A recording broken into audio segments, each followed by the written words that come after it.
सवाल मेरा यह है कि ग्राम स्वराज का सपना महात्मा गांधी का था और वास्तव में पंचायती राज व्यवस्था को अगर मजबूत करना है तो ग्राम स्वराज को धरातल पर लाना होगा। आज हमारी टीम ने भिट्ठी के अलग अलग क्षेत्रों में जा करके जनता का मुद्दा मिजाज और उनका सोच से अवगत होने का प्रयास किया, जिसमें आज भी आप लोगों का जो काम हुआ है वह काम बोल रहा है और पब्लिक जो है काफ़ी संतुष्ट दिखाई दे रही है। तो ये सब काम करते हुए लगातार जो विश्वसनीयता बनाए हुए हैं, क्या कहना चाहेंगे? देखिए, ये जो आपने बोला कि महात्मा गांधी का सपना, जी। तो महात्मा गांधी का सपना सही मायने में तो अभी भी अधूरा है, क्योंकि उन्होंने सोचा था हर गांव में ग्रामीण लोगों की सरकार हो, वहाँ उनका अपना रोजगार हो। लेकिन सरकार ने योजनाएं तो बहुत दी, लेकिन ज़मीनी स्तर पर ना ये योजनाएं पहुँची, ना गांव में लोगों को रोजगार मिला। तो आपको लगता है कि जो आपने कहा कि ज़मीनी स्तर पर ना योजनाएं पहुंच पाई हैं, ना लोगों को रोजगार मिला, तो इसके पीछे कारण क्या मानते हैं? सरकार की नीतियाँ। तो अभी तक देश में जो भी सरकार बनी है, क्या उन्होंने जनता के जन आकांक्षाओं पर खरा उतरने का प्रयास नहीं किया है?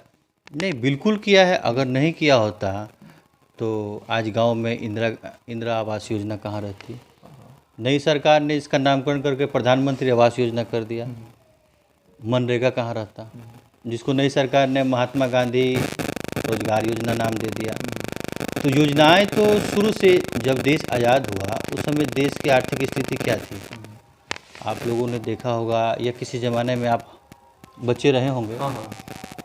तो सुदूर ग्रामीण इलाकों में सड़कें नहीं थी, कच्ची सड़कें थी।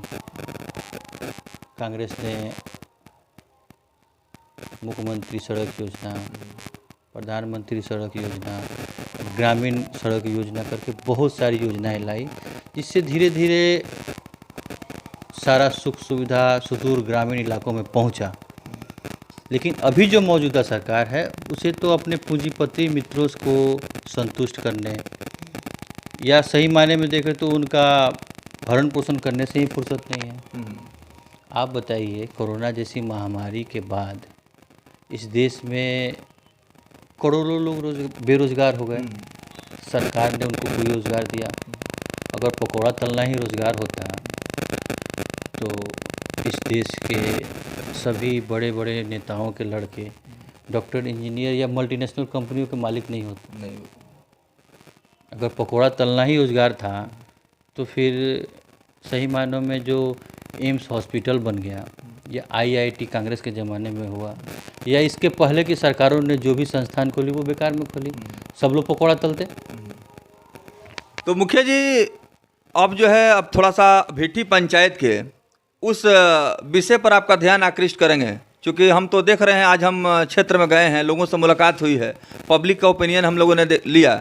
तो जनता जो है जिस तरह से अन्य पंचायतों में जनप्रतिनिधि से धीरे धीरे मतलब काफ़ी असंतुष्ट होते जाती है, या नाराज़गी का भाव सामने लगता है, लेकिन ये सब चीज़ आपके पंचायत में नहीं हो पाता है। नहीं, इसका सबसे बड़ा वजह है कि हम लोग, देखिए, हमारे गांव के जो लोग हैं वो हमारा एक परिवार है, और किसी परिवार में सबको संतुष्ट करना तो संभव है नहीं।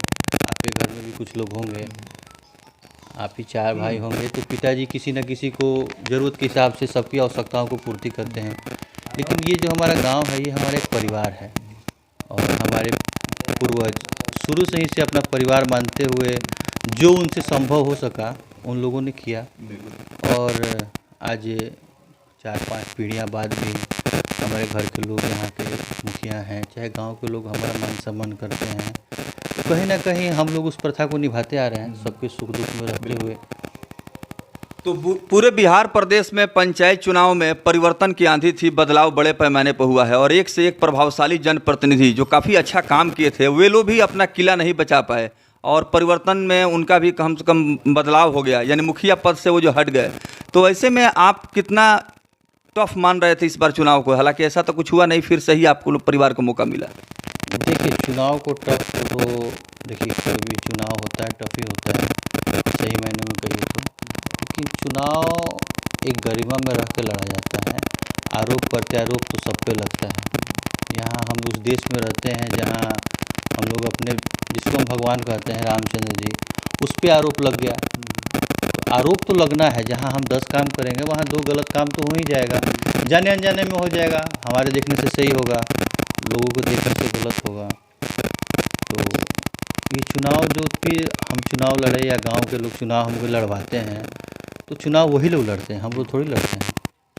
हम लोग गए थे वहाँ पर, जो एक मतलब खेल का मैदान है, जहाँ आपके द्वारा समय समय पर खेल प्रतियोगिता का भी आयोजन होता है, शानदार कार्यक्रम होता है और बहुत सारी जो है क्षेत्र की टीमें भी वहाँ हिस्सा लेती हैं। वहाँ आपके द्वारा एक बहुत शानदार कार्य चल रहा है, जो खुद धरातल पर गए हम हैं और वहाँ का भी हमने रिपोर्ट लिया। काफ़ी लोग वहाँ एकत्रित हो गए। सभी लोगों से मैंने पूछा, सभी लोग काफ़ी गदगद दिखाई दे रहे थे, बोल रहे थे कि मतलब बहुत अच्छा कार्य मुखिया जी के द्वारा हो रहा है। तो क्या पहले से कोई इस तरह का सोच था क्या कि इस कार्य को करना है?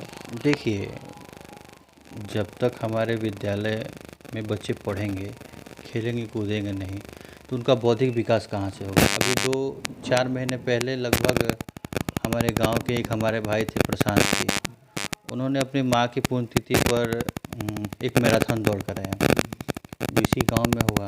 दुर्भाग्य से सुबह बारिश हो गई, काफ़ी तकलीफ़ का सामना लोगों को करना पड़ा, क्योंकि सड़क पर दौड़ना था।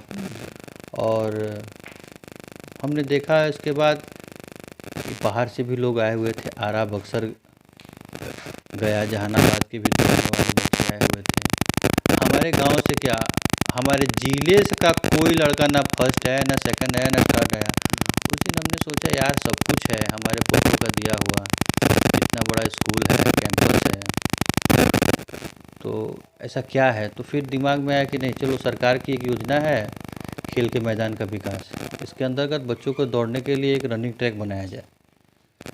इसीलिए वो बन रहा है, अभी तो निर्माण के अंदर है, जिस पे कुछ विवाद भी उत्पन्न हो रहा है, लेकिन बहुत जल्दी उसको हम लोग प्रयास करेंगे कि 15 अगस्त के पहले उसको पूरा किया जाए। स्वर्गीय मुन्ना वर्मा को नहीं भूला जा सकता इस साक्षात्कार में, क्योंकि स्वर्गीय मुन्ना वर्मा एक ऐसे शख्सियत रहे जिन्होंने अपने कर्म बल से और अपने व्यवहार से, ये सिर्फ भिट्ठी क्षेत्र की बात नहीं बल्कि उनका जो मतलब दायरा रहा, सेवा क्षेत्र रहा, बहुत विशाल है। तो कहीं ना कहीं उनके दिवंगत होने के बाद अब एक बहुत बड़ी दायित्व जिम्मेवारी आपके कंधों पर है कि मुन्ना वर्मा का जो स्वर्गवास हो गया, देहांत हो गया, उसके बाद आप इसको किस तरह से मतलब ले रहे हैं? देखिए, किसी का रहना नहीं रहना ये तो ऊपर वाले के ऊपर निर्भर है। जिसने पैदा किया उसने हमारे जाने की तिथि भी निर्धारित कर दी है। तो हम लोग प्रयास करते हैं, जो हमसे हुआ हमने किया, लेकिन मान के चलिए कि वो हमारे बीच नहीं है। उनके कुछ अधूरे सपने हैं जिनको पूरा करने का प्रयास किया जा रहा है, ताकि सुदूर ग्रामीण इलाके का विकास भी हो सके और हमारा विधानसभा क्षेत्र या हमारा जिला। स्वर्गीय मुन्ना वर्मा का पुण्यतिथि बहुत सादगी के साथ संपन्न हुआ और मीडिया में भी इसकी खबर नहीं आ पाई। तो हम आपसे यह जानना चाहेंगे कि उनकी जो पुण्यतिथि मनाई गई बहुत सादगी और बहुत मतलब हम कह सकते हैं कि हम बिल्कुल मैंने किसी तरह तड़क धड़क नहीं हुआ, हाँ, सामान्य तरीके से। ऐसा क्यों? देखिए, एक तरफ तो उनकी अकाल मृत्यु थी और ये 4 अगस्त है, एक तरह से मानिए तो ये पूरे समाज के लिए एक काला दिन है। अब इसके क्या पुण्यतिथि मनाएं, लेकिन फिर भी बहुत मना करने के बाद भी विद्यालय के प्राचार्य ने कहा कि नहीं, क्योंकि वो दाता सदस्य हैं, विद्यालय के भूमि दाता हैं और उनके अथक प्रयासों के बाद यह विद्यालय इस तरह आज भी चल रहा है, तो इनकी पुण्यतिथि विद्यालय स्तर पर मनाई जाएगी।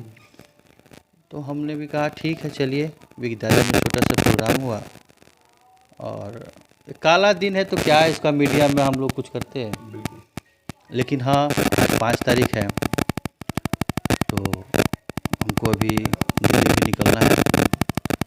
कुछ मजबूरी है आपसी, कुछ पारिवारिक काम है, डॉक्टर से कभी कुछ चेकअप वेकअप है, तो हम दिल्ली निकल रहे हैं। तो इसीलिए मीडिया से हम लोग दूर रहे हैं। तो ये वर्मा जो हमसे बातचीत कर रहे थे, स्वतंत्रता दिवस के शुभ उपलक्ष्य में जो हमारा कार्यक्रम चल रहा है, उस कार्यक्रम के संदर्भ में हम लोगों ने इनसे चर्चा की और ग्राम स्वराज के मुद्दे पर हम लोगों ने इनसे बहुत सारे सवाल पूछे। साथ ही साथ पंचायत के सियासत और पंचायत के विकास को लेकर भी इन्होंने बहुत खुल करके अपनी बात रखी। बहुत बहुत धन्यवाद। आपका भी बहुत बहुत धन्यवाद और आपके सभी दर्शकों को स्वतंत्रता दिवस की हार्दिक शुभकामनाएं और हमारे तरफ से नमस्कार।